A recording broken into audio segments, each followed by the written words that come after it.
This is James, nigga. Kenzie Flow. Yo, James. Mwen mwen fèm sa api men. Mwen se pa jem bam chans. Te ka montre gen. Tout le moun gen an gen.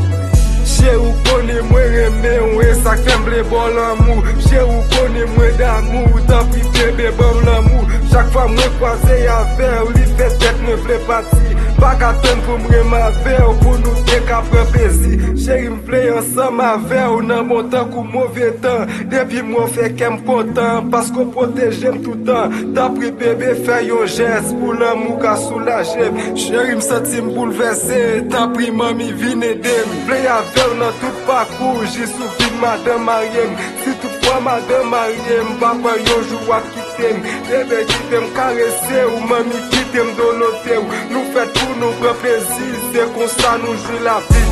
Ojan ou mache chéri, ou vreman atire mwen. Ojan ou souwe chéri, ou vreman atire mwen. Ojan ou mache chéri, ou vreman atire mwen. Ojan ou souwe chéri, ou vreman atire mwen. Dapri bebe ou vrike ou, pou le moun ka pataje. Pou m pa ka fe mouri, pou m pa fe domaje. Pa ka ton pou nou ansam, pou nou te ka bien pase. Sa ou mwen pa gen vale, sa ou mwen son fobiye.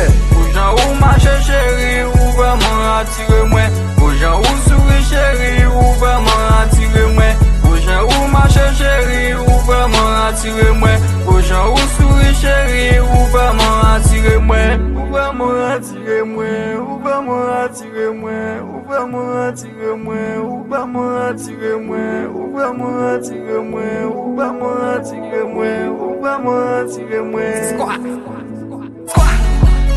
Yo, this is James, nigga.